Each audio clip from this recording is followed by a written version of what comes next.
แต่เฮาสิพาทุกคนมาเบิ่งต้นเงาะต้นนี้มันสุกเลยทุกคนและก็หน่วยใหญ่พร้อมเนาะแต่ว่าบ่ลายเป็นบ่ลายปานใดเนาะแต่ว่ามันสุกแล้วตอนนี้รู้สึกดีใจเนาะถึงว่ามันสิบ่ลายเนาะถึงว่ามันสิบ่ลายแต่ก็รู้สึกดีใจและก็ภูมิใจเนาะทุกคนเนาะ ผลงาน3 ปีของเฮาผ่านมาเริ่มเฮ็ดให้เฮาเห็นแล้วก็เฮ็ดให้เฮามีกำลังใจเลยเนาะ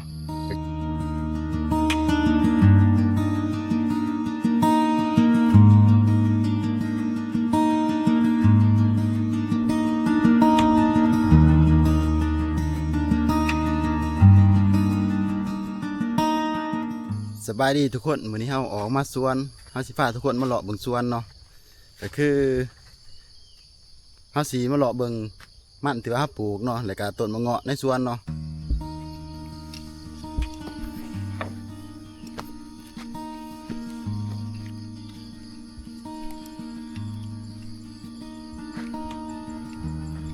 และนี่ก็คือต้นเงาะที่ว่าเฮาปลูกไว้เนาะอายุได้3 ปีก็สิใหญ่แล้วก็สูงประมาณนี้เลยทุกคนงาตัวนี้มีดวงเจาะมันเนาะดวงเจาะแล้วก็เห็นให้มันตายแต่ก็บ่เป็นหยังเนาะทุกคนเนาะฝนกำลังมาทุกคนยอดเขียวยอดโป่งงามเลยฝนตกเมื่อคืนนี่ฝนตกก็เลยว่าเห็นให้ดินชุ่มชื้นเนาะยอดก็เขียวยอดชื้นขึ้นมาเงาะที่ว่าเฮาปลูกนี่เป็นเงาะโรงเรียนเนาะบ่มีระบบน้ำช่วงหน้าแล้งบ่มีระบบน้ำเนาะทุกคนก็คือเฮาปลูกแบบใส่สายยางโหดเอาเนาะอันน่ะเอารถคนหนามาแล้วก็มาโหดเทอละต้นเนาะโดยที่บ่มีระบบน้ำแต่ก็ย้ายมาได้เท่านี้ก็รู้สึกว่าโอเคอยู่เนาะ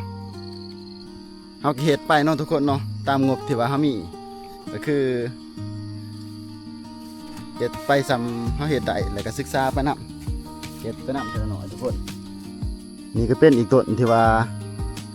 อายุ3 ปีคือกันเนาะแต่ว่าตอนปงยอดขึ้นมาหันแมงจีโน่มันมากินใบมันเนาะก็เลยว่าเห็ดให้ใบมันหล่นแล้วก็ใบมันเหี่ยนหมดก็คือเป็นแบบนี้เลยทุกคนใบเหี่ยนหมดเลยแต่ก็บ่เป็นหยังเนาะเพราะว่าฝนตกใส่แล้วมันก็เริ่มสิปงยอดใหม่สำหรับต้นเงาะเนาะบางต้นก็งามบางต้นก็บ่งามทุกคนบางต้นก็เป็นทรงพุ่มสวยงามเนาะแต่ว่าบางต้นก็บ่งามปานใดทุกคนแต่ก็โอเคอยู่ภาพรวมๆแล้วก็โอเคอยู่เนาะก็คือเราจะปลูกกล้วยซับใส่แถมอีกเนาะปลูกกล้วยแล้วก็ต้นเงาะซับกันเนาะเป็นวางเพื่อว่าขันกันก็คือต้นกล้วยเนาะแล้วก็ต้นเงาะแล้วก็ต้นกล้วยต้นเงาะต้นกล้วยต้นกล้วยในแถวเดียวกันเนาะซับกันและนี่ก็คือต้นที่ว่าใหญ่เนาะใหญ่แล้วก็สมบูรณ์แต่ว่าบ่มีระบบน้ำคือกันเนาะบ่มีระบบน้ำช่วงหน้าแล้งแต่ยังมีโตแตกยอดแล้วก็โตเป็นดอกเนาะเป็นดอกแล้วก็ติดหมากเนาะทุกคนมีหมากแต่ว่าบางต้นก็ติดหมากเนาะแต่ว่าบางต้นก็บ่ติดแต่ว่าเฮาก็บ่ได้ซีเรียสเรื่องนั้นเนาะเพราะว่าเฮารักษาบ่ได้แล้วก็ดูแลบ่ได้เนาะแต่ว่าเฮาก็ดีใจเนาะที่ว่าเห็นมันใหญ่สำนี้แล้วก็สูงสำนี้เนาะสมบูรณ์ทั้งที่ว่าเฮาบ่มีระบบน้ำเนาะก็ยังเขียวงามแล้วก็รอดตายมาได้เนาะแต่ก็รู้สึกว่าโอเคอยู่ก็คือด้านขาเมื่อนั้นเนาะเฮาก็ปลูกมันต้นแล้วก็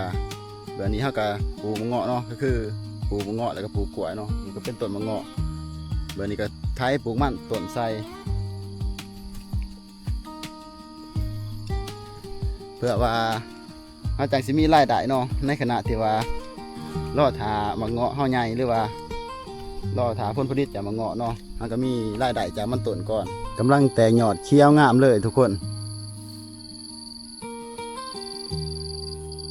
ต้นใดที่ว่าสมบูรณ์หรือว่าต้นใดที่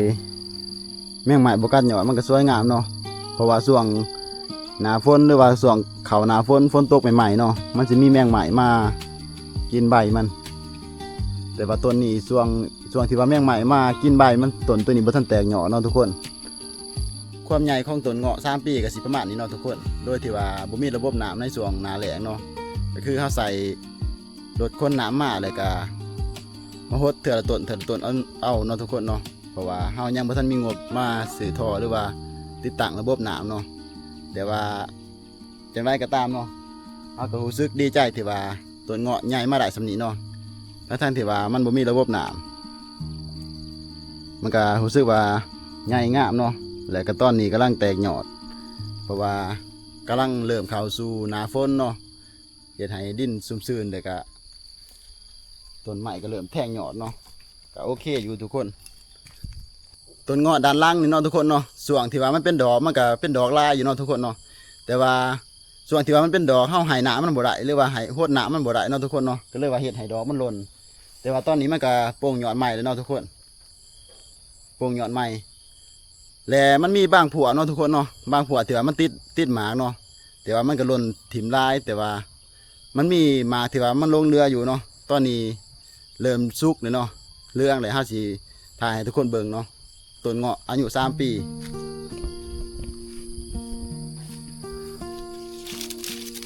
นี่เลยทุกคนเป็นหมากเนาะกำลังเหิมกำลังเรืองเฮาสิลองซิมเบิ่งเนาะแต่ว่าหมากก็สิบ่สมบูรณ์ปานใดเนาะทุกคนเนาะเฮาสิลองซิมเบิ่งนี่เป็นหมากปีทำอิฐเลย3 ปีเป็นหมากฮะก็สิลองซิมเบิ่งเนาะทุกคนเนาะนี่เลยทุกคนเนาะฮะสิลองซิมเบิ่ง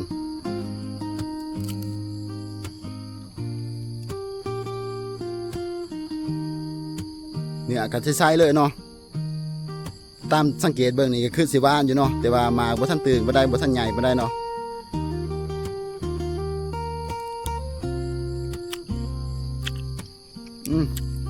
หวานทุกคนแต่ว่ามาบ่ตึงบันได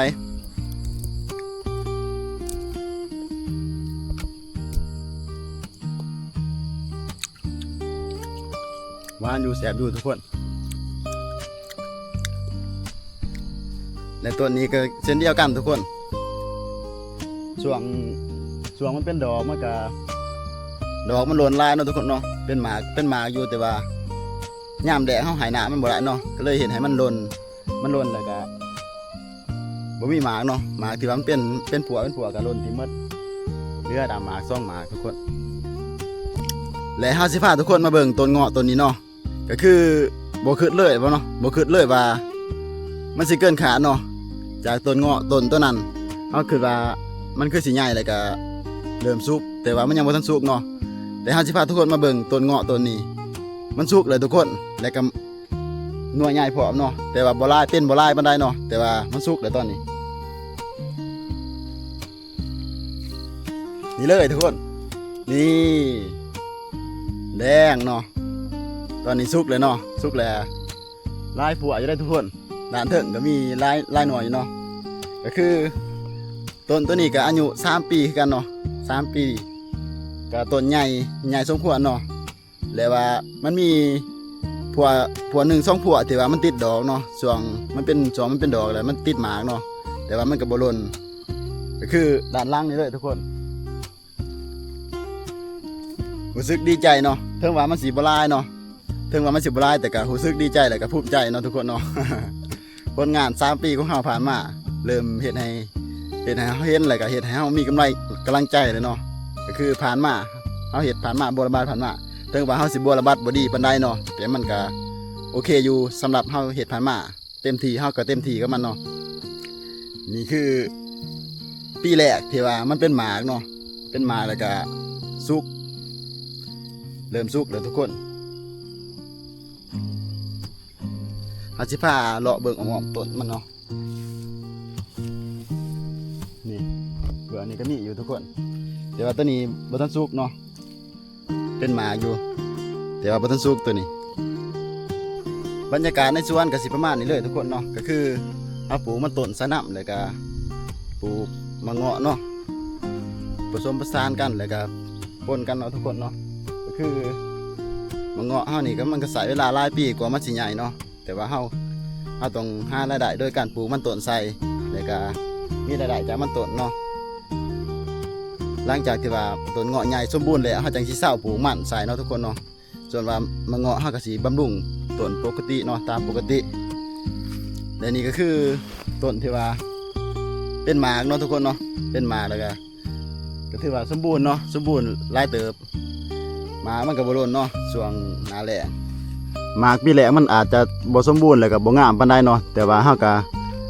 รู้สึกภูมิใจเนาะในนามของคนที่ว่าบริบัติรักษาเนาะแล้วก็รู้สึกภูมิใจแล้วก็ดีใจหลายทุกคนถึงว่ามันสิบ่งามหรือว่าสิบ่สมบูรณ์ 100% เนาะแต่สำหรับมือใหม่หรือว่าคนที่บริบัติรักษาคือเฮาก็รู้สึกภูมิใจแล้วก็ดีใจเนาะทุกคนเนาะคือเห็นต้นไม้ของเฮาเริ่มให้ผลผลิตนี่ถ้าว่าเบิ่งมาก็คือหมากมันก็บ่งามเลยก็บ่สมบูรณ์ปานใดเนาะทุกคนเนาะเพราะว่าช่วงหน้าแล้งช่วงที่ว่ามันจ่อดอกหันมันให้น้ำบ่ได้เนาะแต่ว่ามีต้นที่ว่าเป็นหมากเนาะต้นตัวนี้ก็เป็นลายเต๋ออยู่ทุกคนตานเถิงก็เป็นหมากลายอยู่เนาะก็ส้มต้นเนาะต้นที่ว่าสูงใหญ่ยาวขึ้นมาเนาะเพราะว่ามันเหี่ยวขึ้นมาตอนยังน้อยเราบ่ได้ตัดยอดมันเนาะมันก็เลยเห็นให้มันเหี่ยวแต่ก็อีกอย่างก็มันต้นมันแน่เพราะว่าถ้าปลูกมันต้นใสเด้ตอนมันยังน้อยเลยก็เห็นให้มันสูงแต่ก็บ่เป็นหยังเนาะทุกคนมันก็มียอดใหม่แทงขึ้นมาเนาะแล้วเฮาก็สิบริบัติยอดตัวนี้แล้วก็เอายอดตัวนี้เป็นยอดรากเนาะถ้าว่ามันใหญ่เป็นยอดรากกับตัวนี้คือกันเนาะตัวนี้เขาก็จับไว้เป็นยอดรากคือกันแต่นี่เป็นอีกต้นเลยทุกคนที่ว่าเป็นหมากลายกว่าหมู่เลยในสวนแล้วก็หมากใหญ่เนาะหมากใหญ่หมากตึงอยู่หมากเป็นผัวเลยทุกคนเนาะ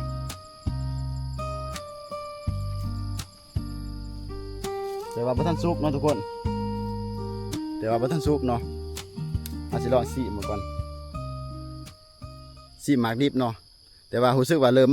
มันเริ่มหวานเลยเนาะเพราะว่าหมากมันเริ่มตึงเลยเริ่มหวานเนาะ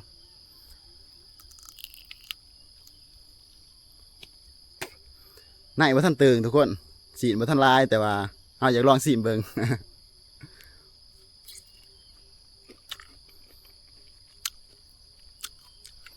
โอเคอยู่ทุกคนหวานอยู่เนาะแต่ว่าสียังบ่ทันลายเพราะว่ามันบ่ทันสุกเนาะ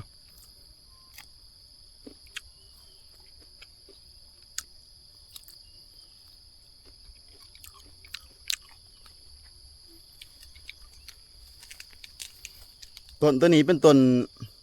ที่ว่าเป็นหมากเลยลายที่สุดในสวนเนาะก็คือต้นมันก็ใหญ่แน่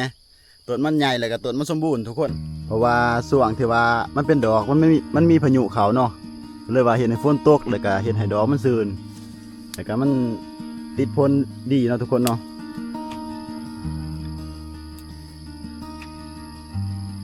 มันก็มีหมากที่ว่าแตกหมากที่ยังเนาะแต่ว่าก็โอเคอยู่ต้นนี้กับบ่ใหญ่ปานใดเนาะทุกคนเนาะมีแมงไหม้มากัดยอดมันอีกแต่ว่ามันก็เป็นหมาคือกันทุกคนก็คือตอนนี้กำลังเรืองเนาะเรืองเลยก็กำลังแดงต้นกับบ่ใหญ่ปานใดเนาะทุกคนเนาะแต่ว่าออกดอกออกหมากเนาะต้นตัวนี้กำลังเรืองกำลังแดงเลยทุกคนต้นก็สิประมาณนี้เนาะทุกคนเนาะก็คือตอนถ้าปลูกมันต้นมันอืบเนาะมันต้นถ้าปลูกแคมเนาะเดี๋ยวมันต้นมันอืบแล้วก็เลยว่าเห็ดให้มันสูงมันเหี่ยวมันก็เป็นทรงภูมิบ่งามอีกอย่างเขาก็บ่ได้ตัดยอดมันตอนยังน้อยเนาะก็เลยว่าเห็ดให้มันทรงภูมิบ่งามแต่ว่าตัวนี้มันยอดมันโปร่งใหม่เนาะเขาก็สิบระบาดเอาตัวนี้ในอนาคตตัวหน้าเขาสิเอาต้นตัวนี้เป็นยอดรากเนาะผลงานผ่านมา3 ปีของเขาเนาะก็รู้สึกดีใจแล้วก็ภูมิใจหลายเนาะทุกคนเนาะ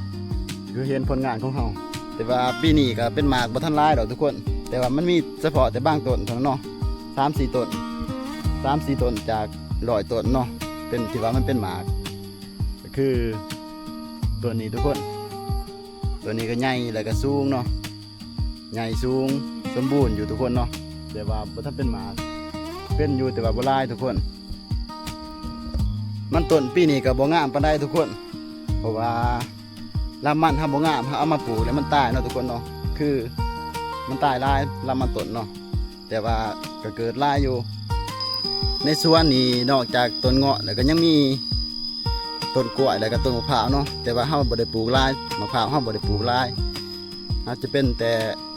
เน้นพืชรากก็คือต้นเงาะเนาะต้นไม้รากก็คือต้นเงาะแล้วก็ห้องมันเป็นต้นกล้วยแล้วก็ปลูกมันเนาะทุกคนเนาะมันเป็นพืชเศรษฐกิจที่ว่าเป็นพืชหมุนเวียนเนาะเอาเสร็จเก็บเกี่ยวทุกๆปีแต่ว่ากล้วยนี่ก็มีอยู่เนาะกล้วยนี่มีอยู่กล้วยนี่เป็นต้นที่ว่าเฮาปลูกก้อนหมู่ก้อนกองเลยเนาะแต่ว่าเฮาปลูกบ่หลายก็คือปลูกตั้งแต่บ่ทันมีหยังเลยเนาะต้นกล้วยเนาะเฮาปลูกมันกับต้นกล้วยตั้งแต่บ่ทันได้ปลูกหยังเนาะเฮาปลูกมันก่อนแล้วก็ปลูกกล้วยแต่ว่าตอนนี้เฮา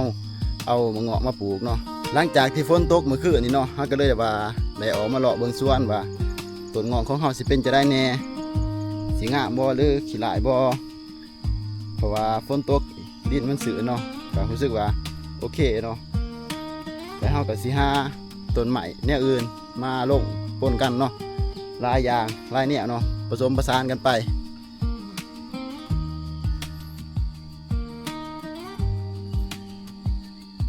ถ้าว่าพี่ๆหรือเพื่อนๆมักในคลิปของเฮาเนาะก็ฝากพี่ๆเพื่อนๆกดไลค์กดแชร์เนาะแล้วก็กดติดตามเพื่อเป็นกำลังใจในการถ่ายคลิปของเฮาเนี่ยเนาะฝากทุกคนกดติดตามให้แน่เด้อ